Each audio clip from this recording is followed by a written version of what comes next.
Western history has led us to the most prosperous age in the history of humanity, and yet more and more our kids are taught to be ashamed of their country. Are you tired of Common Core, Howard Zinn-influenced revisionist history in our schools? Do you want your family to have fun learning about history that you can trust? Do you want your kids to learn to love history? Then DriveThroughHistory.com is for you. The guys over at DriveThroughHistory.com have created a world of entertaining, on-location, video-based courses for your kids. They've got ancient history, American history, biblical history, and world history. Perfect for all of you who find yourself homeschooling for the first time. It's fun, and your kids are going to love it. To learn more, head over to drivetruhistory.com/Zuby, Z-U-B-Y, where they've got streamed courses and old school DVDs, and you can use the code Zuby, Z-U-B-Y, at checkout for 20% off any order. That's drivetruhistory.com/Zuby. What's up, ladies and gentlemen, boys and girls around the world? I would like to welcome you back to the Real Talk with Zuby podcast. Now, on today's episode, we have got on a comedian, an activist, and a well-known internet personality, and this is Jermaine FunnyMaine Johnson. Welcome to the show. Hey, man, thank you so much for having me. Looking forward to a great, enlightening conversation. 100%, man. So I've done a real brief intro there, but for people who may not be familiar with who you are, tell them a little bit about you. I've been a comedian for 15 years, always done, I call it activism, but it's just, a lot of, over the years, just being in the school system, mentoring with kids, working with our city government to host a lot of their programs. I've worked in radio here locally for about 8 years and always try to use the platform to, to be a beacon of light to people and also just have fun and joke sometimes. I think my biggest claim to fame on the social media side in 2016, I started doing these college football reviews, which is religion here in the southern United States. And the success of those allowed me to talk to so many different people from different spectrums of life. A heavy conservative following. I have conservative values, but I'm by no means a conservative. And what do you mean by that? That's an interesting thing to say. What do you mean by that? Well, when you're Black and you're in this region, the southern region, which is historically known for a lot of Jim Crow and open segregation. You still grow up with a lot of Christian values, but then there's also a distrust of, I don't know how else to put it, the distrust of white people. But you live and you grow, and you learn to accept and to listen to people, and you're not just listening to the horror stories that great granny and great aunt and grandma and them have, which they are legit stories. Mm-hmm. So the conservative values come from, I do love the Second Amendment. I love to shoot. The love Jesus first, always. I believe in working hard for everything that you get, support our military, all of that. But then there's also a progressive side, that someone, me being a Gen X person, right between that, that on that millennial line, cross. So yeah, I think a lot of Black people, even if they're Democrat, will tell you they have a lot of conservative values. Yeah, no, it's something that I find particularly interesting. Me, of course, I'm from the UK. My family background is originally from Nigeria. And of course, I'm not an American, but I've got a big American following. Lots of Americans kind of tune into my podcast and see what I'm doing and everything. And I've always been quite fascinated with this sort of dichotomy that you're discussing, that sort of juxtaposition between having the conservative values that you named, but for example, you yourself, you said not necessarily considering yourself a conservative, perhaps based on the history of the area. And I find that really interesting. And I've been following you on social media for a while. And I think your commentary on stuff is interesting because it's not the usual black and white binary. And pardon the pun, right? you get a lot of people who, it's like, okay, this person's just a straight up leftist and everything is kind of, down the leftist, progressive, left leaning agenda on everything. And they're anti anything that could be considered conservative. Or you get the opposite, right? You get, okay, this person's like straight right wing, Republican, pro Trump, pro this, pro that, and like against the opposite. And it can be a little bit difficult sometimes to, well, seemingly, I think in real life it's easier, but on the internet it can be quite hard to find prominent voices who can understand some more of both sides of each side, or who are sort of more, maybe they take a bit from this and they take a bit from that. So I Right. think that's really interesting. Yeah, it's tough to navigate when you're trying to please people, Mm. but when you come into your own, which I have, it's very easy. You stick to what you know, and I think right now we are in a I wouldn't call it divisive. A lot of people like to use the word divisive. I think we've always been a little divided, but what I think is going on now is everybody is trying to get the W. Like Mm. they're all in for their side, and they're all in for that side, whether they left or they right. And the truth we know is always somewhere in the middle. I like to leave space for myself to, to call people out, Mm. on their BS, whether they Democrat, Republican, or whatever. And a lot of calling out needs to happen. When we talk about the condition of a lot of Black neighborhoods here in America, and I'm pretty sure y'all see the same, or predominantly Black neighborhoods. Um, yeah, Democrats, y'all have had our votes for decades now. Mm. What have y'all been doing with it?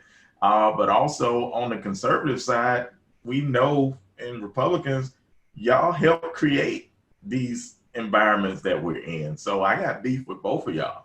So Mm. I'm definitely not about to, just give my soul to either one. I need that space to be able to point the finger and speak up when necessary.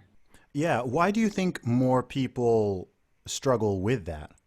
I mean, I'm not a Black American, so I can't sort of totally.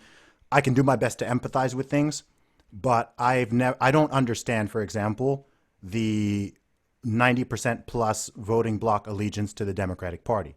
That's something that I struggle to understand, especially given that I am aware that on a more sort of cultural level, Black Americans in general are probably more conservative than lots of other demographics there. Absolutely. So I've always been for years I've been quite perplexed by that by Um, that thing there. I don't really understand the allegiance. Maybe you can explain that. well, again, it's believe it or not, a major part of it is conservatism. Okay. Because we're like, look, this is what we've always Mm, done, so that's what we are. That's conservative, that's interesting. That's an interesting way to put it. Yeah. so Yeah. that's one part of it, but it also goes back to the mid '50s, early '60s, and trust issues, where at that time a lot of Black Americans were Republicans. Hmm.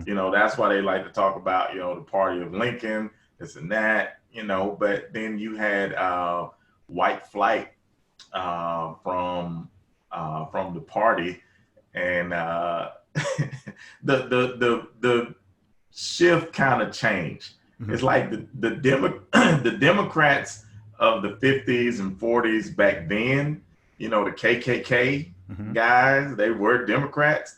They would have been the Republicans of today, because it's the Republicans of today that are now protecting Confederate monuments and Confederate flags. So there was a shift called the Southern Strategy Hmm. that Democrats used to lure Black people over to the Democratic side from the Republican side. But once we came over to the Democratic side, a lot of the white Democrats that were truly conservative, like, all right, well, we out. We'll just be Republicans. So Mm. it's all race related. And I think a lot of people, we were going back to a point we were talking about earlier, why it's so hard for people to speak up now. It comes down to money and Okay. fear. A lot of people are scared that they're going to lose a job, they're going to lose opportunities, they're going to be, their name is going to be ran through the mud, and Mhm. and they're not wrong. Yeah. They're not wrong. Oh, I've been on the end of some of that, and I'm not even American. So me too. So when you're a lesser person, they have that ability. Like if you're a teacher, but Mhm. you're seeing something wrong, and you're only making like 30,000 a year, and you're trying to hold on to that. You don't want to risk that, just because you got a strong opinion about something. So I think social media is the game changer. Okay. People like me and you, we can have our own independent following. We can sell our own merchandise. We can raise our own money, Mhm. and so we don't. What can you say? Like we got our own follower. We can get our own narrative out there, and you can't hurt people's pockets when they got that going on. But they'll still try. Oh yeah, 100%, man. So I'm curious as to tell me a little bit more about your backstory. So tell me, did you grow up in Alabama? Yeah, I've lived here. I just turned 40 in August, and I've Okay. lived in Alabama my entire life, between Opelika, where I was born, Birmingham, where I was raised, and Tuscaloosa, where I was educated and reared. Um, but no, I know this state very, very well, the good, the bad, and the ugly. And Hmm. we are a state that has so much potential, but been held back, just by mindset, and a lot of we just need to be reprogrammed. Honestly, there's been a lot of lies that have been told, to poor people, Hmm. whether they're black, white, Hispanic, Asian, that live here. And some of the lies that I'm talking about is getting poor white Americans to believe and trust in that Confederate flag. Like, man, that's a sense of pride. You should love. Mm.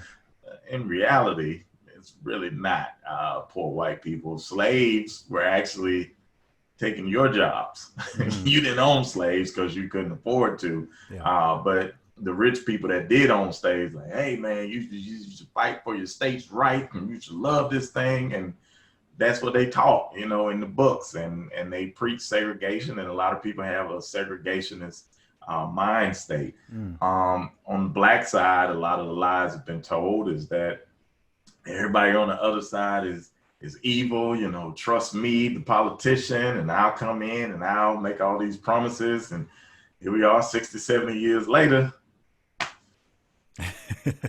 we ain't got nothing. Yeah. So I think, the poor, and not just poor, but the poor and middle class people, black, white, all races, we need to be reprogrammed. We have to mature, in a political sense, in an economic sense. We got to re-educate ourselves. It doesn't matter if you're 20, 40, 80 years old, you need to allow yourself to be re-educated at this time. That's the only way out, I feel. I hear you. And what was it like growing up? I mean, over the past 40 years, how have you seen the situation change? What was it like for you? And I ask that largely because I think, there are some people, and there are even black people who do this, where people kind of think there's this sort of, you hear people these days use the term the black experience, as if Right, right. every black person across the world, whether they're in Africa or Europe or the USA, etc., has sort of had the same existence and lived the same life. And it's like, no, it's totally different. So I'm sure your background growing up in Alabama is going to be totally different from me growing up primarily in Saudi Arabia, but also here in the UK, right? It's totally different history, different culture, different place, different everything. So I'm really curious to know more about it. Well, here's what we do have in common, no matter what continent we're on, because of this structure of race, this construct of race. Uh, we're black before we're anything else, and you may feel that, over in the UK. When I walk in the room, nobody's um, guessing that I'm a athlete or a senator or a comedian or a judge. No, but they know I'm black. Hmm. So that's the first thing that's the starting point. So the black experience, there's so many. it's definitely the only monolith is our skin. But you're having a black experience in the UK. I'm having a black experience in Alabama. Some people are having a black experience in Australia, Mm. but they're all black experiences and they're all beautiful. But it's like, yo, this is what it's like to have this skin in this situation. Yeah. You know, this is what it's like to have this black skin in this situation. And when we start talking, you feel that kinship, like, dang, there's a lot of similarities, like no matter where you go. Yeah, and some people are probably more um, progressive or open to, diversity.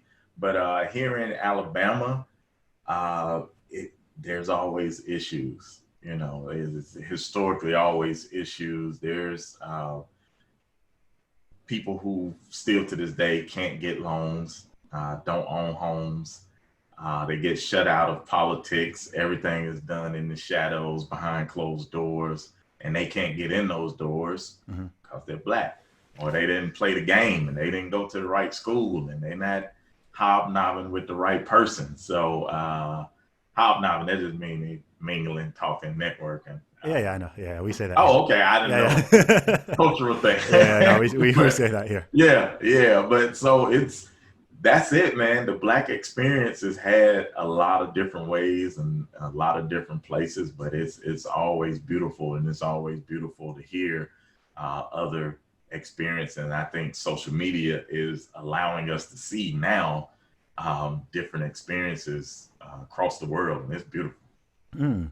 I'm curious about your thoughts on this phrase, the black experience. I mean, do Okay. you think that it's kind of it's one of those things where I feel like I sort of know what people mean when they say it, but at the same Right. time, I'm not sure if it's a really useful term. I mean, would it not maybe be better for us to just, rather than go in these sort of boxes and labels and constructs that have kind of been given for specific reasons historically, to just talk about a human experience, right? In a Given that we're perfect already world, saying it's individualistic, yeah.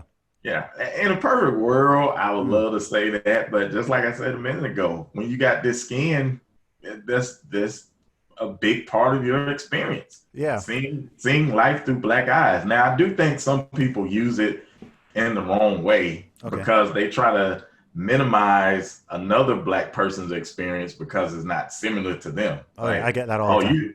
yeah, you don't listen to this type of rap, or so you're not black enough. No, that's BS. Yeah. You're black and you're having a black experience. Like if you like NASCAR and you like to watch Seinfeld, that's your experience, but Yeah, that's yeah. your black experience as a person who likes NASCAR. Mm. But I mean, don't you think that people use the term, and I think a lot of terms, this is why I'm not a big fan of these kind of identity politics labels and this whole intersectional thing, is because I think when someone says the black experience, as you've sort of alluded to, they tend to be referring to a certain narrative and trying to paint people in a certain box so that those who do not fit in that box, they can say, oh, this person, they're black, but they're not black, right? I've had people tell me I'm African, but I'm not black. And I'm like, my name Yeah, is my name is Unzube Chukuli Sebukaru Deswe. Like you're not taking that. you don't You're get not no taking, black yeah, with that. I'm like no, like you might not like how I vote, you might not like my views, but like yeah, come on, like Right. I'm And, looking at and myself. again, and again, those are the people that need to re-educate themselves and Yeah. reprogram themselves and stop trying to make the black experience closer to what they know Mm, and open your mind to learning about other people.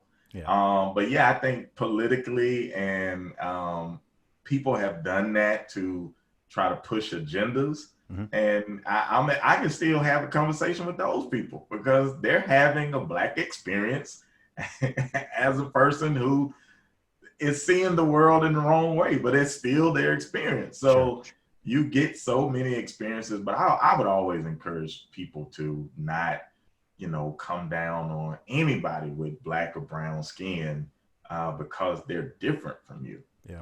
We've got so much that we can, should, and will learn from each other. So I think, yeah, and just like in the context, in a negative context, I think the black experience it turns a lot of people off. But in the Mm, right context, in the open context where you're trying to teach and learn and educate other races about a Black experience, mm. different Black experiences, I think it's powerful. Yeah. No, it's interesting. I mean, because like I'll tell you something very very real here. And do you know who I have received the most racial hatred and racial epithets from? I already know it's Black people. Black Americans specifically. Yeah, absolutely. Right, not even like in the U, not even like people in not people in the Britain, not people in that, but like Black Americans specifically. Well, I mean, why do you I think get a that lot of is? love too, Yeah, why but do you think that is though? well, man, I think it's because I think it's quite a few things, to be honest. I think firstly, I think a lot of Black Americans view themselves as the only Black people in the world. Right? It's like a lot of people have a very myopic worldview where it's like when they hear the word Black, they think Black American, and they forget Right, that Black Americans are less than 5% of the global right. Black population. So they're not thinking about people in Africa, people in Europe, people in South America, etc.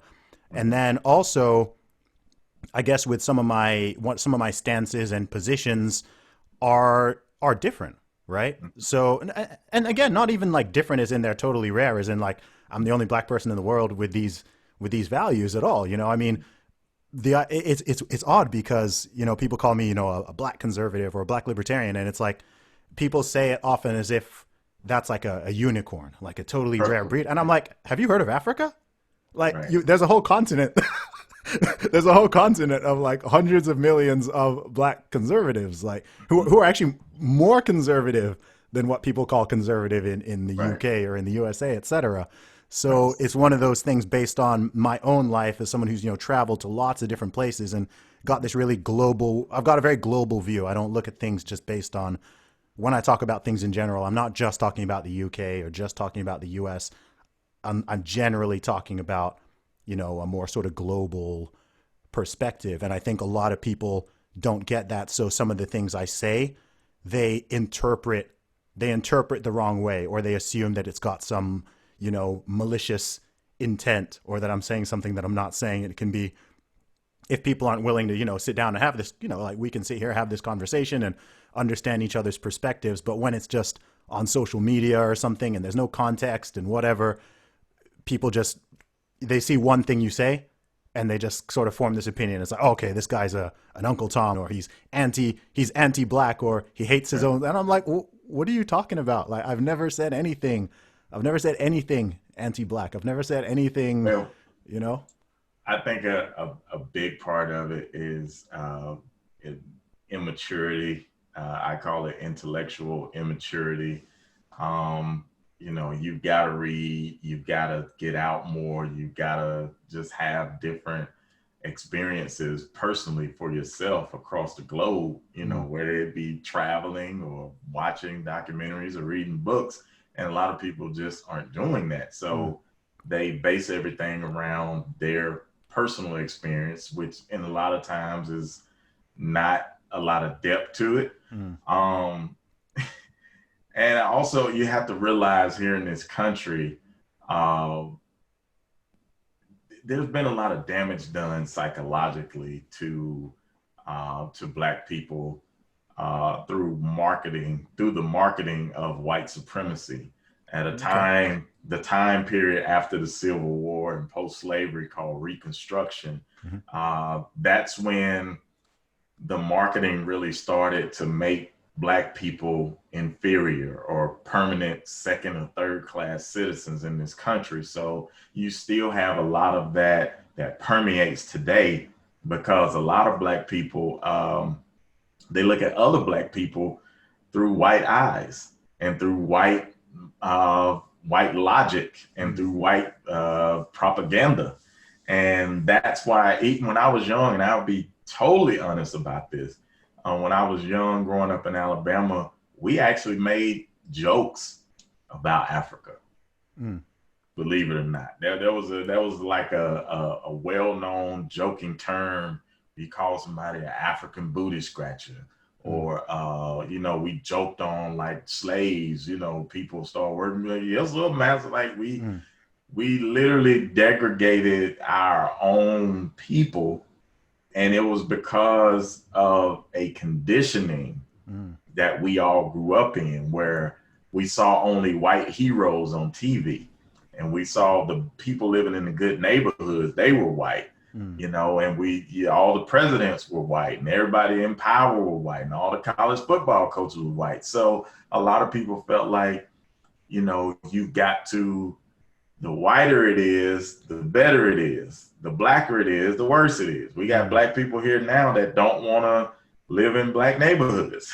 So there's a lot of propaganda that has got them to that point. And as people start to open their eyes and realize what they've been taught has been wrong, and they start to embrace Mother Africa and embrace Afro-centric vibes and culture. Now there's a time, and I went through it myself, where there's an anger. There's an anger, like, wow, y'all really did this to us, man. Like, the government was in on, there was this and that, and then here comes somebody like you who's saying, "Oh, white people are all right." Like, no, like, no, I won't fight these crackers, man. So that's what you're dealing with. Yeah. But then you get somebody like me who got out of that phase, and now I'm on to, okay, our real way to get out of this hole is through self-empowerment and ownership and work for ourselves. So me and you gonna have a different conversation, but for somebody who's still in that anger phase, their anger is justified.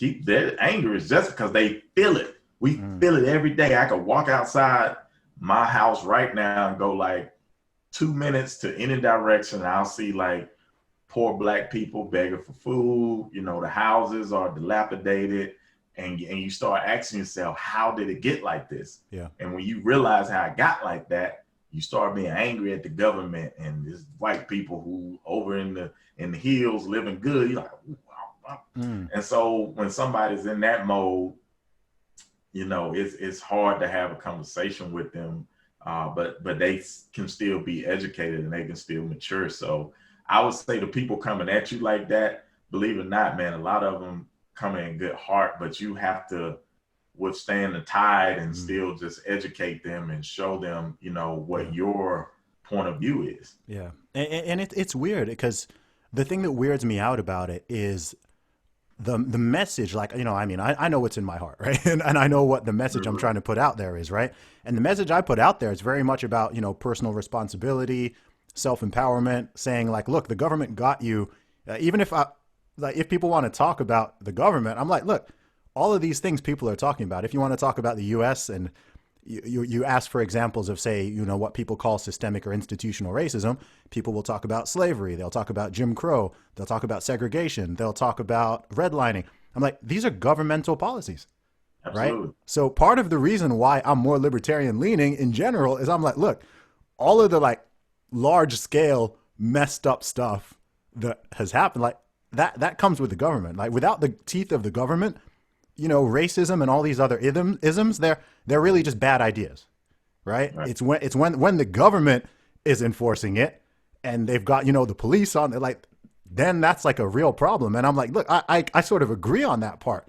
But so to me, the solution isn't like, okay, let's keep looking to the government and keep sending our votes this way to fix it. I'm like, look, individually, collectively, make good decisions, do the best you can. Like look out for yourselves, look at your children, your brothers, your sisters, your community, your family. Like that's my message to everybody. But I think actually the people who get most heated about it in a way are often the people I feel like who sort of need it the most. And I'm kind of like, man, of all the people to be coming after, like, you're coming after me. I'm kind of like, man, I'm with you here. Like, I'm trying to, I could just drop out. I could be like, you know what? I'm not an American. Let me just leave them to their thing, right? But at the same time, I'm kind of like, man, like I want to see people succeed. I love seeing people succeed. I love seeing communities grow, things get better. So when I'm kind of like, man, like what's going on here? It's sort of this extra level of just like, why is it like this? Yeah, again, you have to acknowledge their frustrations. Yeah. And just like you said, a lot of the antitrust with the government, but you and I know the corporations have bought the government at every level. all you got to do is look at their donor list. Oh yeah. So you got the big banks and the corporations. Let's say, all right, let's take, for instance, a black person who lives below the poverty line. He watches our podcast, this podcast episode, and he's like, yeah, man, them brothers are right. I need to get out there, pick myself up by the bootstraps. I need to make it happen. So he gets an idea, to, let's say, house orphan boys or something. He goes to the bank, get a $5,000 loan, and because of his zip code, he can't get the loan. He can't lift himself up by the bootstraps. Now he's frustrated again. So we just got a system that's working against us, that's making it harder and harder and harder to get out of the hole. And because we can't get a hold of the resources. Yeah. How prevalent is that still? Like, Very. Really? So, because I'm curious, because again, I'm here in the UK, and the idea that I couldn't get a loan based on my zip code, let alone, my, race or ethnicity, like that's virtually unheard of. And if you could prove that were the case, like you could sue them for a lot of money. No, you can't. No, you sorry? can't. Oh no? No, you can't. Not here, because you're in government. And then the people who are benefited from it are lining the government's pocket. So, and if if you're not a person with means, you can't afford a lawyer. You could hopefully get like the ACLU involved or whatever, but I could tell you it definitely still goes on. I lived in the suburbs about 2 years ago, and I filed for my car insurance. It was pretty low. I got a good deal. Shout out to Geico. I don't know if they want to yeah. Then I moved. Yeah. I moved where I am now, which is closer to the city center. This is a majority black neighborhood. And I had to change my address and my zip code on the insurance. What do you think happened? Boom. Automatically. Yeah. Same cars, same everything. Zip code changed. Yeah.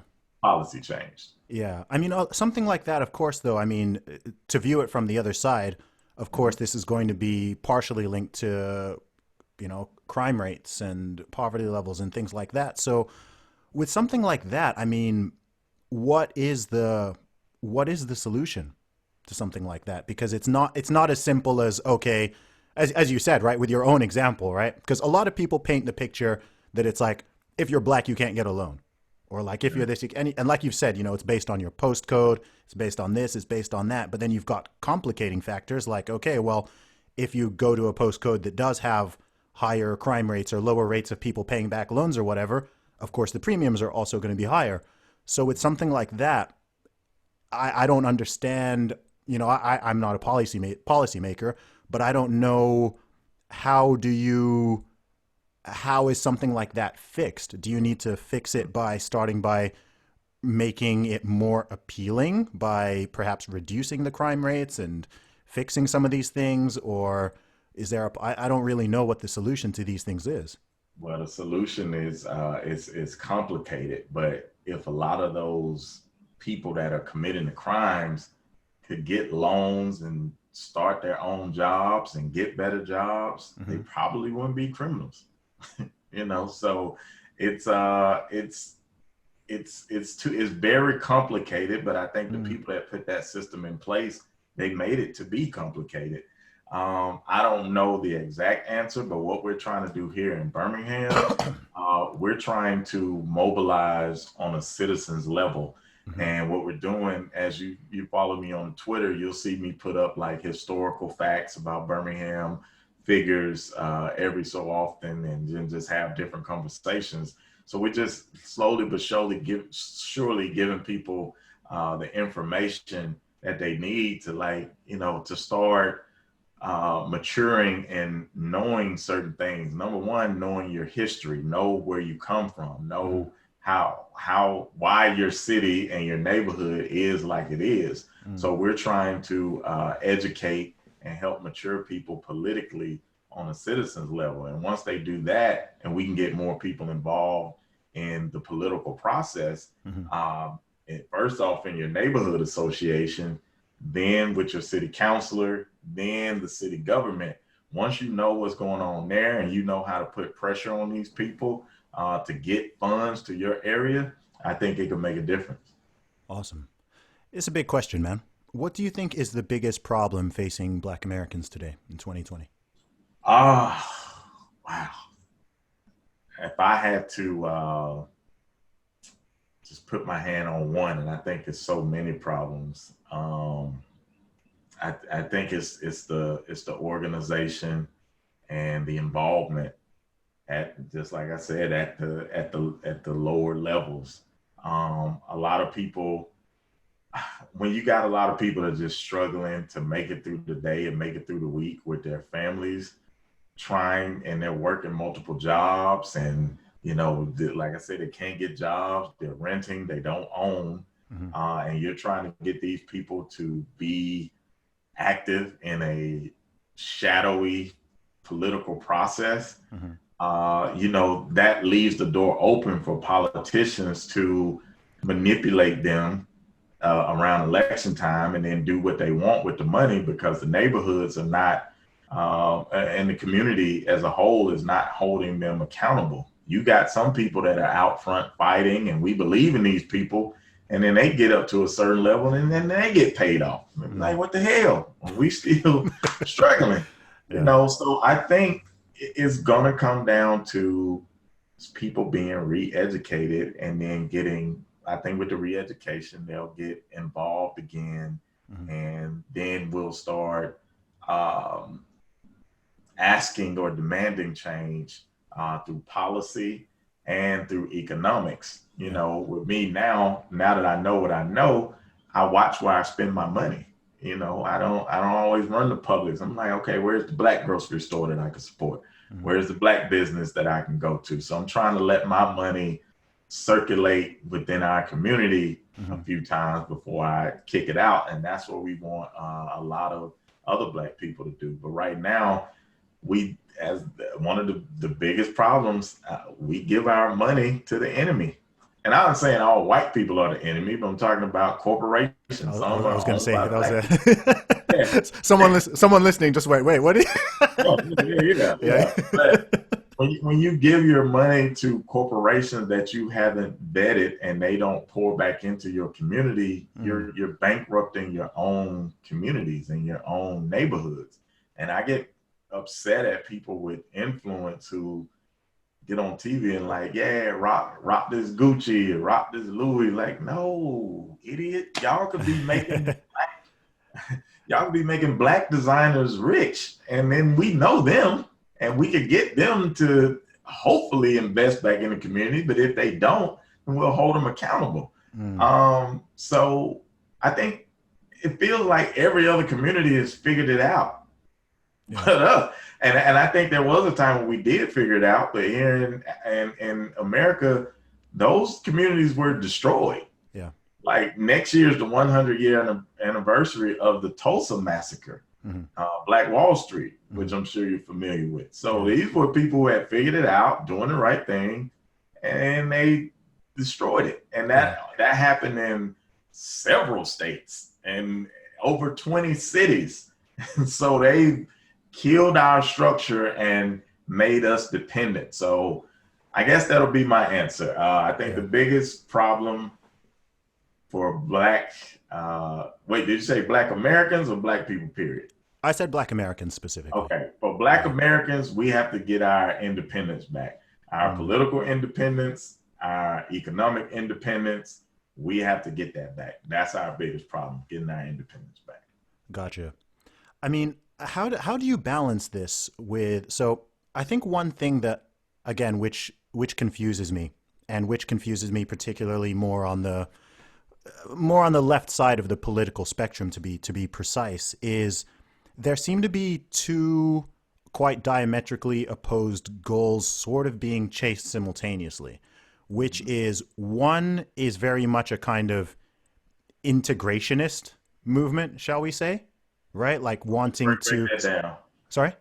Break that down. The integration. So what I mean, like, so people wanting to, inclusion, right? So Right. moving away from, kind of just viewing people through this racial lens, or viewing, the white community, the black community, the Asian community, like sort of just okay, Americans, we've got inclusion, we've got diversity, we've got this, we've got that, tolerance, etc. And that's sort of being on one hand, it's kind of like, you could say on one hand, it's Black Americans sort of saying like, look, hey, we want to be fully integrated into Right. the American society, the political level, social level, cultural level, everything, every state, every city. We want to be included in all this. And then you also have, and to be honest, I think this has been going on for decades, right? It's kind of like the MLK versus Malcolm X thing on a very basic level. And then you have other people who are kind of like, no, we want like our own thing, right? We want to shop at Black owned businesses. We want to have like our Black community. We want our independence. You even have people talking of separatism, of like, okay, no, we want our own, we want these states, and like we want to kind of almost like self segregate over here. And to me, these are really, really different goals. I'm very much more in the former camp, Right. but they're different goals. I can understand Mhm. from an empathetic perspective where they both come from, but I think that this sort of simultaneous chasing of both of them, I Mhm. think is a little bit of a sticking point, because I'm seeing what people are saying and what messages they're putting out, and I'm kind of like, well, which one of these do you want? Do you want to be accepted and integrated, or do you want to totally be sort of left alone and go do your own thing? I don't know. And yeah, you're right. You're absolutely right. People do have those two different versions of it, and I'm with you. I'm definitely on the latter. I think we should own before we integrate. Oh, I'm okay. not gonna. I'm on the former, not the latter. So you're on the latter. Oh, wait. Okay. All right. I, So I, I'm more on the integration side of nah, things. Yeah. nah. Okay. Interesting. Here's my thing. I think Okay. Go ahead. once we own and once we establish our own banks and we have our own grocery store chains and we have our own movie theaters and our own economy, Mm, then we can integrate. But I think if we try to integrate without owning anything, we're mm, always going to be catching the short end of the stick. And what I mean by owning and then integrating is, okay, well, I got my bank and my money. So you want me to bring it to your spot? mm, Okay, cool. But if we just integrate right now, like, well, I just want to live in your neighborhood.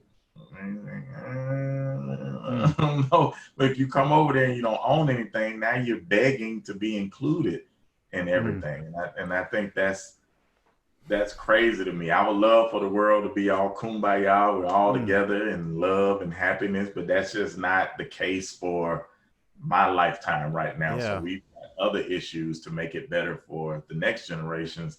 And you brought up Malcolm and Martin, two of my favorite. Mm, Before they both were assassinated, they pivoted.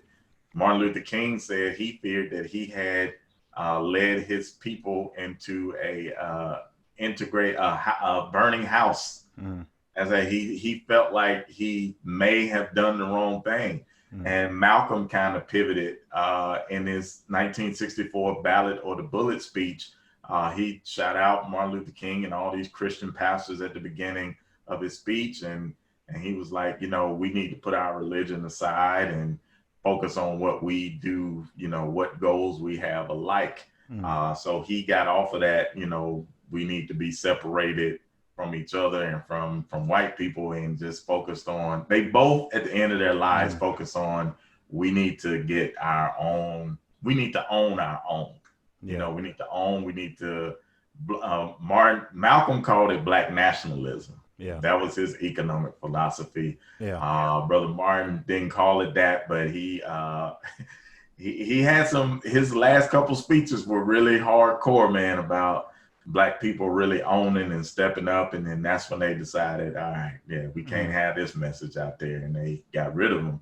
yeah. So I think once we own, it benefits us, it Mm, benefits the country, it benefits the tax base. mm, And unlike historically, which has been done to us, black people being empowered will not be at the detriment to other races. We're mm, not going to step on each other. We're not going to step on another race's neck so that we can come up, as has been done to us. We're just saying we're going to keep our money in between us, and so mm. we can build up our own ownership. And then, yeah, then let us decide if we want to integrate after we own.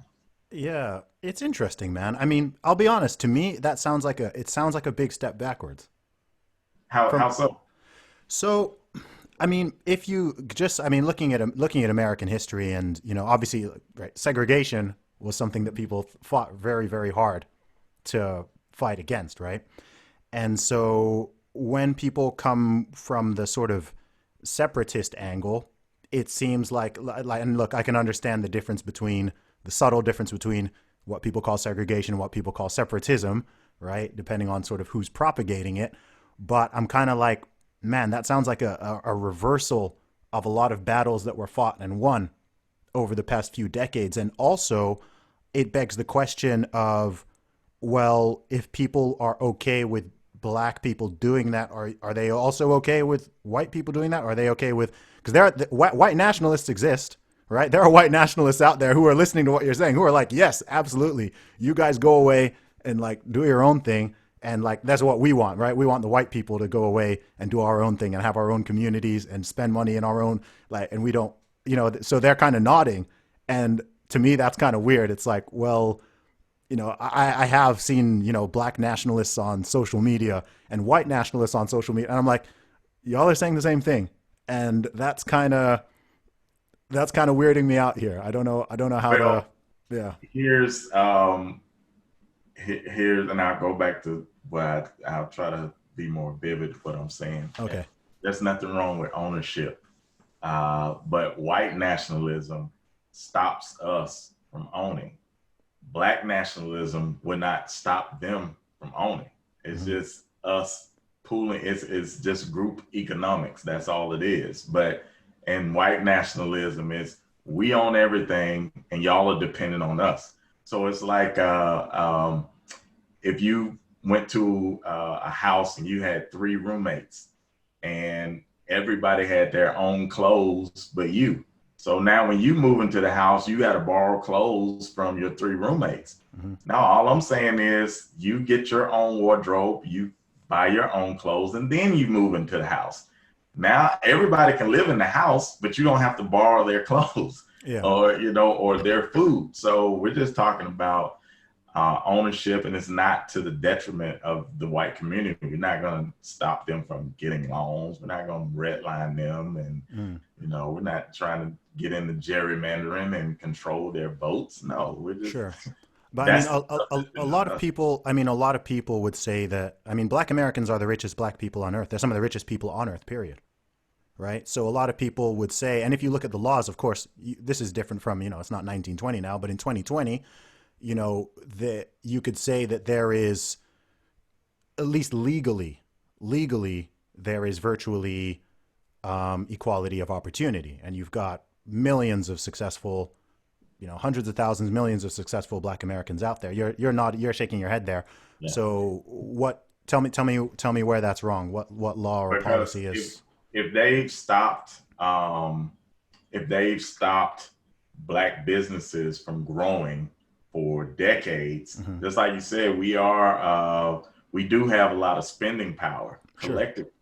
But if we have that spending power and they stopped all of our businesses from growing, that means they're going to get all of the money that we're spending because we Mhm. don't have any black grocery stores that we could spend it at, or we don't have black banks. Well, we do have black banks, but they're not as prevalent as majority white owned banks. Mhm. So yeah, we got the money because we work hard, Mhm. but they're on the receiving end of all of our money. It's not us. We're making the money because we work for them. If you look at the NFL, you could say, yeah, these guys are millionaires, but look who they're feeding. Mhm. Look who gets the most money off of the NFL. There are no black owners in the NFL, Mhm. and only one in the NBA. So we're their economic base. Why can't we own our own league? Mhm. And but we're in a situation where we're set up to make them richer, and then they oppress us, and we still have to fight for basic decency in 2020. So Mhm. that's why it would look different if we had more ownership, and they would be open. Like black colleges here, white people, Hispanic, anybody. They're welcome to come. We've Yeah. always had an open door policy, but with predominantly white institutions, it wasn't until like 50, 60 years ago where we Yeah. were allowed to come to their institution. So as long as they own, they control.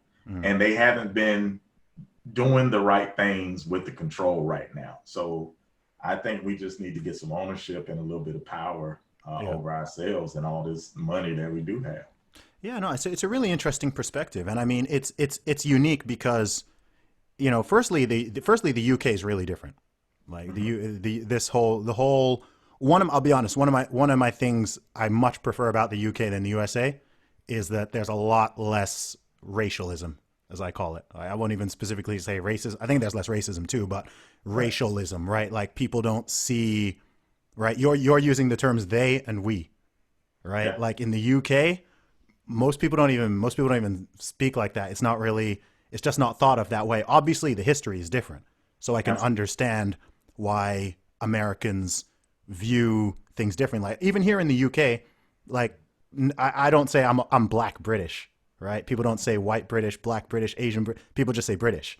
Whereas in America people say black American, African American, white American, Asian American, etc. And to me, I notice these little differences when I'm in different countries or speaking to different Right. people, and I'm like, man, I would love, like, again, in my own perspective, I'm kind of like, man, I wish people could break out of the they and we thing, right? They and we and white and black and this and that, because I think it sort of locks people in that thinking, and also it can create, you know, I don't think it does this. I don't think it does this for you personally. I think you alluded to the fact that it used to historically, but I do see it creating or at least maintaining a level of animosity, right? Where people are constantly at each other's throats because it's always us versus them, you know, victims and oppressors.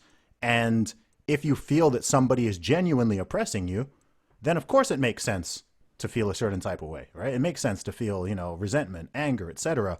And we've seen this now playing out in, you know, well, historically and globally, we see this play out in dangerous ways all the time. So a part of me, it sort of sets off these alarm bells of like, oh crap, like are people falling back into this like very sort of tribal thing that, you know, we was fought against for all these years and made all this progress. It's not perfect, but made a lot of progress. And then it's kind of going backwards again, back into the, okay, we're going to just split everybody down these arbitrary lines again. And there's that. That's what I was kind of alluding to before, where it's weird how that's often called progressive or progress, but to me, I'm kind of like it seems regressive in a way, even though I can get where some of it comes from. But to me personally, I would love to see more so-called colorblindness rather than like Um, increasingly viewing people, just locked in viewing people as this is a white man, this is a black man, there's a white woman, there's a black woman, and so and thus this and that, you know? I get it. I Yeah. 100%. And like, in a perfect world, man, we all love to see kumbaya. I don't see color. We all together, this and that. That's just not our reality here. Mm, Like it's dangerous it's great to hope for that and work toward that. All of us should be working toward that. mm. But it's dangerous to be naive to what our actual climate is right now. And it's very race based. I, But don't you think people are making it that way? but I they mean, made it that way a long time ago. yeah, but No. yeah, yeah. Go ahead, go ahead. Black people didn't create that. Minorities didn't create that. I didn't choose to call myself an African American. That's Mm, what we're called, sure. Latino American, Asian American. So you have to place the onus on the people that created that construct, Hmm. and they did it with a purpose, and Hmm. their purpose was power. Hmm. They wanted minorities to be permanent second class citizens. So we know the language now of segregationist, Hmm. racist. Hmm. So when we hear the language, because we got years of listening to it, when we hear people align with that language and they rocking the same symbols, we're going to speak up. Yeah. But it never ended. The racism never ended. It just gets repackaged every generation. They're like, okay, we can't say it like this anymore. We can't call them slaves anymore. So let's just call them sharecroppers. Okay, we can't call them sharecroppers anymore. Let's just, create a lower class, and so it just keeps getting repackaged, but we see and we feel the effects of it every day. So, but it has greatly decreased, though. I mean, I think it's important to acknowledge that. not enough, not enough. That's why we're still marching, and that's why we're still fighting, because no, But do you not see that could, I don't know. I don't mean the marching specifically, but would you not agree that, I mean, I think, look, I think straight up in 20, again, I'm watching from a distance, but to me, it looks like in 2020, race relations have gotten worse. It looks like they've gotten worse to me. No, compared to, say, even 2010. Yeah, or here in 2015. America, I just don't think it ever really changed. Now, keep in mind, on a personal level, there are plenty of Black and white and Asian people just getting along. Of course. Like their best friend, majority, yeah. Those weddings, that's happening. But overall, I can't rest on my personal achievements and say, I've been successful. I came up when I got cousins and family members and people in my neighborhood who are still struggling. So as long as I'm seeing that, there's still going to be a fight. I can't rest, while I'm seeing Black people and brown people and poor white people being murdered by the police who we pay their salary. Like that's still a problem. And it's the frequency at which it's happening. Like, I love Black Lives Matter, but I don't think police should be killing anybody, especially unarmed citizens. Like that is a problem, and it's rooted in other problems. So we've got a lot of problems here, but we're fighting to keep making that change. But it's just not our reality right now. Yeah, I mean, with something you said there, I mean, I think I'll tell you something that I find concerning is that the last thing you said there, virtually everybody does agree with, whether they're Black, white, Asian, Latino, Republican, Democrat, Independent, whatever. Like I'm yet to see anybody suggesting that innocent unarmed civilians should be killed more by police, or that are okay with it happening. And I think that what's happened is, rather than people kind of going up a level and agreeing on that universal agreement, people are getting bogged down in details that to me don't really matter, right? People are fighting. This person says Black Lives Matter. This person says all lives matter, and they're fighting. This person thinks the problem is due to training. This problem thinks it's primarily systemic racism, and they're fighting. But actually they all agree on the sort of core fundamental thing, right? Like nobody's out there saying like the police should be killing more innocent unarmed civilians, whether they're Black, they're white, they're brown. Like no one is on that. No one is with that. Yeah, but what they're saying is way worse. It's still a dismissiveness when it comes to Black bodies laying on the ground. I would rather them say that than what they say. And what they say is, as soon as the Black child or Black man or Black woman is killed by police, they go looking up their criminal record. Yeah, some people do that, and I'm not a fan. Yeah, oh, they deserved it. That's so dismissive. And people saying all lives matter is so dismissive. I disagree on that one, but yeah, go ahead. Let me show you why it's dismissive, because you didn't handle or you didn't address what we initially said. You just reacted to it. If I say Black Lives Matter, tell me how you feel about Black lives first before you say anything else. Before you come back with, no, all lives matter. No, tell me how you feel about Black lives. Once you say that and you address that, you can talk about all the lives you want to. Yeah. But you can't go to a cancer research rally with a AIDS Matter shirt. It's dismissive of the point that was brought up at first. Yes, AIDS Yeah. is horrible, but Yeah. the person brought, you should have brought up AIDS on your own. If y'all brought up all lives matter back in the 50s and 40s, it would have been awesome.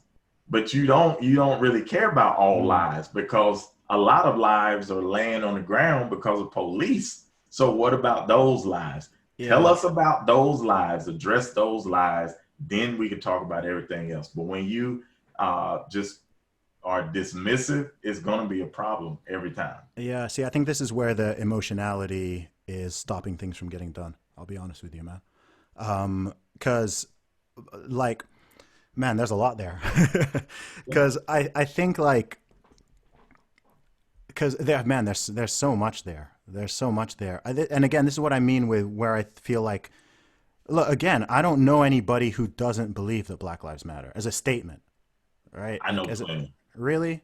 I'll have to, when we get off, I have to DM you some comments from the heart of Alabama. Okay, okay, okay. Look, maybe I haven't been to Alabama, so maybe Alabama's like super hardcore in that sense. But like, I have not. I know people who disagree with the BLM movement. I know people who disagree with the organization. It includes myself. I know people who did, but in terms of like the basic statement itself, and this is a problem because it's like it's such a given. You know, it's like if I have a movement called, don't kick babies, like everyone, it's like that's a given. You know, Black Lives Matter is a given, and I know why people say it, but when people say all lives matter, to me it's like, again, I think this is like a translation thing. To me, when I hear all lives matter, it's like it's almost like a, yeah, of course, like all lives matter, right? Of course, and so yeah, I mean, you're shaking. I'm telling you this. This is how I view it, right? This No, is how I view it. I know. I Yeah, yeah. feel what you're saying, and I And I honestly, mm, I think a lot of people say all lives matter with good mhm. intentions. Yeah, of I course. do, Yeah. but they don't understand what they're really saying or what they're really reacting to. Is that your You're translation though, or is that what they're saying? If you're saying no, they have good intentions. I'm going off their actions and what we've seen historically. Okay. Um, this isn't just a new fight. We've been fighting against police for decades, Okay. decades. But now we've got the film, and not only do we have the film, but these cops are killing Mm-hmm. unarmed Mm-hmm. people on camera, and they're still going home. They're Mm-hmm. still getting paid leave. Mm-hmm. They're not being prosecuted. So there's a lot of frustration historically. Sure. Um, and all lives matter. It's just a cop. It's people don't understand what they're saying. You Okay. got to, like I said, if you want to say all lives matter, you can't say it until you address the original statement. Yeah. That is Black Lives Matter. You Yeah. have to But tell me how you feel about Black lives yeah. being dead in the street before Mm-hmm. you tell me about all lives, because all other lives aren't dealing with what we're dealing with. But they So are though. if somebody would address how they feel about Black lives Mm-hmm. and then go into all lives matter, Mm-hmm. I could listen. But Do you not think that's just very emotional though? Like, I it's, mean, it's not. I don't see how that's like. I'm like, I'm a problem solver, right? Like, and I don't think, I think this sticking point is like, to me, it's juvenile, right? I'm kind of like, well, why can't people just go to the thing they agree on? And also, like, oh, look, two things. Number one is we all know. Look, I understand proportionality and stuff, but 70 about what is it? 70% of the people killed by police are not black. Okay, fact. And then What about when the unarmed people? Do you have those numbers? unarmed, so what? 15 unarmed black people were killed by police last year in the Okay. U.S. I 15. think that's 15 too many. Yeah, I don't disagree, but I think about 41, I believe 40, 41 or 40 or 41 white people were killed by police But unarmed, you know what? killed by police last year. So White that's the, people who are upset about white people being killed by police, y'all can yeah, come march with us at any time. yeah, Because yeah, but they won't. But under the Black Lives Matter, this is the problem because it's exclusive, and also a big problem. Look, I'll be honest. My biggest problem with the Black Lives Matter movement is that it only is focused on police. Like, I genuinely believe the statement "Black Lives Matter," but I'm like, if we're gonna have that conversation, rather than just talking about the 0.01% who are killed by police, like what about everything else? You know, police are not even in the top 10, you know, probably not even in the top 20 killers of black people in America. So what about the wider conversation, and why does the movement, if a movement is going to be called Black Lives Matter, why can't it include other situations, even just other homicides, right? There's other things that kill people, but just in general, it's called Black Lives Matter. It's not called Black Lives Killed by Police Matters. I understand. I do think that's important, but I'm like, what about the wider question? And if people don't want to address that, then it's hard to take it. It's hard to take it totally seriously. That's my own perspective, because I'm like, well, if you don't want to talk about the whole thing, then, because even if we fix this, even if that 15 dropped to zero, you've still got the other 7,000 plus people who got murdered last year. Here's the deal: the violence within our community that doesn't have anything to do with police. We've been addressing it for decades. You remember Marvin Gaye wrote a song called "What's Going On." Mm-hmm. That was in the '60s. Yep. He was talking about it. You may have heard a record from the '80s, "Self Destruction," Mm-hmm. where all of our famous rappers got together. Yep. You got a lot of organizations on the ground here in Birmingham, Chicago, Detroit. Mm-hmm. They've always been addressing. They haven't stopped addressing it. They're still talking about it. They're still working on it. But I think the young ladies who created the Black Lives Matter organization, they decided they wanted to focus on this one thing. Mm-hmm. So that's the thing that they decided that they want to focus on, and they decided that's what they want to name it. Mm-hmm. And that's their foundation, and that's their organization. So that's their focus. But can I jump in here? Because a lot of the people let me finish. Okay, go ahead. Their movement also became a statement.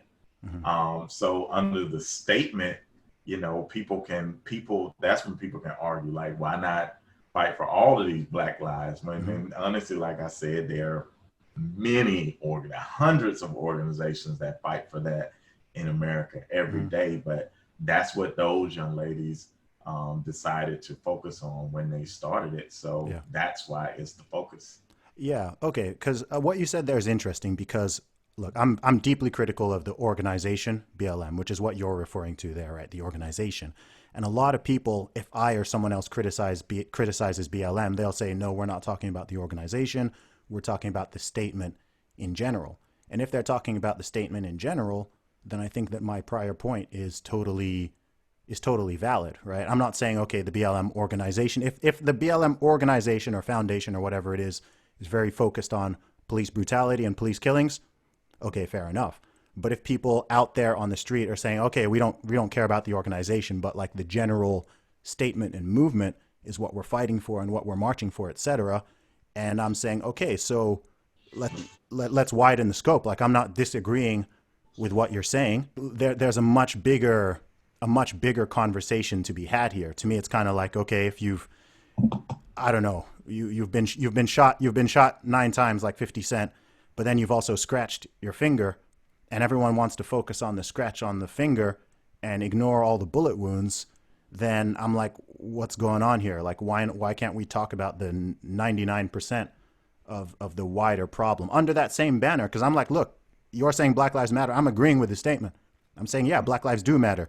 So, like, can we let's talk about the whole thing, because there's things that are political, cultural, social, etc. There's a lot that needs to be had around all of that, because to me that's a much bigger, you want to bring down all of these numbers, but the bigger one to focus on and the much bigger target is the 7,000, not the 15.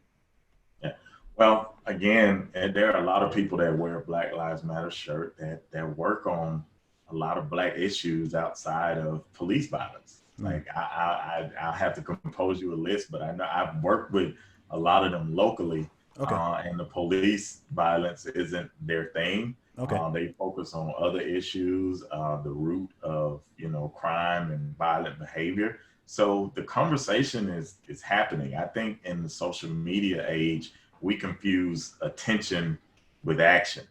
True. We think, true, well, people are doing something because this is what everybody's talking about. Yeah. Now there's action happening at the root is just not getting as much attention. So Mm. shout out to all those great organizations that are doing it. But again, I go back to if that's what they decided that they wanted their purpose to be about, then we can't hijack the message of that organization. Anytime I started a foundation a few years back, and anytime you start a foundation, you have to turn in your not your bill of rights, but your purpose and your what you're going to be about. So if that's what they decided to write at the top of theirs, we can't hijack it and tell them what to be about. I think anybody who has a problem with what they're about, again, you should start your own organization and not be dismissive of what their purpose is and say that they're not doing this, doing that. Well, if you're passionate about it,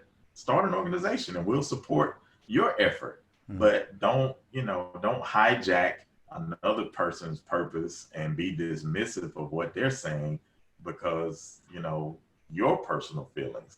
Yeah. And I think we get a lot of people doing that. So I hate everything about people saying all lives matter. It's because it's just dismissive. Like I said, let me give an opposite side of this because right. I'm trying to be a little bit neutral here, but let me take the sort of devil's advocate side, right? Because there are a lot of people who feel the exact same way about the statement Black Lives Matter, not because they disagree with the statement itself. You just said you hate when people say all lives matter. I assume you agree that all lives matter, right? And there are people who agree that all Black lives matter, but they hate the statement, they hate the slogan, they despise the organization because they don't think that's what it's truly about. So this is sort of where it comes to that, to me, that sticking point where I'm like, look, if there's actually going to be a solution to this thing, then people need to unite. People just need to put those arms down and stop gunning at each other and just be like, look, all right, we want to solve this police brutality thing. Let's rather than can't do it under Black Lives Matter though. Yeah. What's that? They can't do it under Black Lives Matter. Why can't you do it under All Lives Matter? Because I'm just saying like there's two sides to it. There's two sides to it. Black Lives Matter was an idea. Yes. All Lives Matter is just a reaction. It's not an original idea. You're simply reacting to somebody else's idea. That's all. And I don't think that it's genuine. It sounds good to some people. It's easier to swallow to some people, but it doesn't get to the root cause. There's no other situation where responding with all would make sense. Just a few examples. You come home to your wife, baby, I love you. She says, well, I love everybody. You take your car to the shop. Hey, all cars matter. I don't think that's valid. Fire department. No, all houses matter. If there's no other, I don't think these are fair. Makes any sense. It's just a reaction. All people need to say is stop reacting to it and address what people are saying. People aren't going to be. Yeah, the thing is, people aren't going to be forced to go along with things they don't. But you know why they can't do it? You know why they can't do it? Because of the word black. No, I disagree. I know black people who don't like it, man. That's not because they have any problem with the word black. That I was talking about from the early. Let's try it on some other groups and let's see how it sounds. And tell me if you think everybody would get behind it. Okay. All police matter. All veterans matter. Yeah. All children's lives. Let me take off the all. Children's lives matter. Puppies' lives matter. Veterans' lives matter. Sure. They would march for that, no problem. Cancer survivors' lives matter. Everybody would get behind that. But would you get behind White Lives Matter? Why would I have to? Why wouldn't you? Why wouldn't you? Statement. No, but why would you not? No, here's what I say. As a statement, that wouldn't make any sense because I don't know what white people are going through as a collectively that they need to step out and march. But I do feel that white lives matter, and I live it. I don't make it as a statement. I live it. Sure. I live it because I don't get in their way. I don't harm them. I don't kill them. I don't stop them. Most white people ain't doing that to black people either.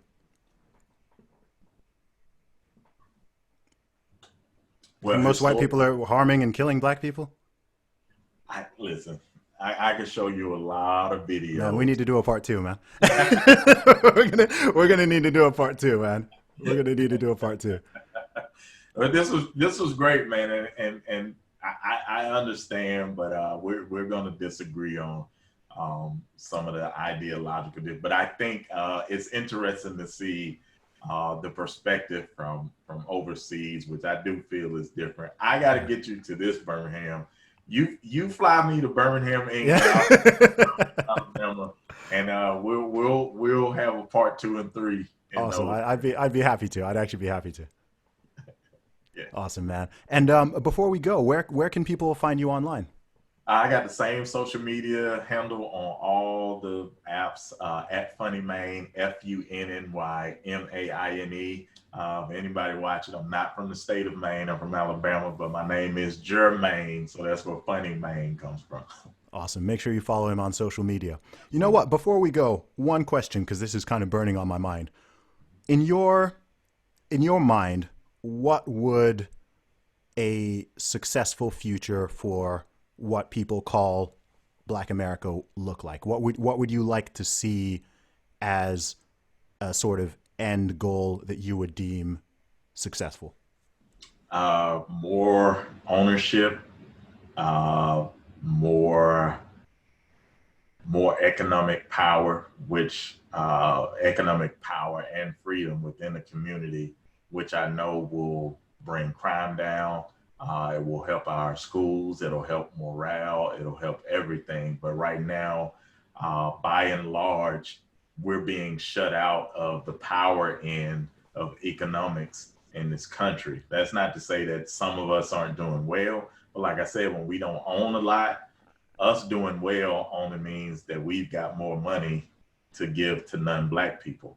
So I would like to see us have more economic independence. Awesome, man. It's been funny, man. Thank you so much for coming on the Real Talk with Zuby podcast. We will speak God again, bless you, bro. brother. This was great. Thank you, God Zuby. bless, man.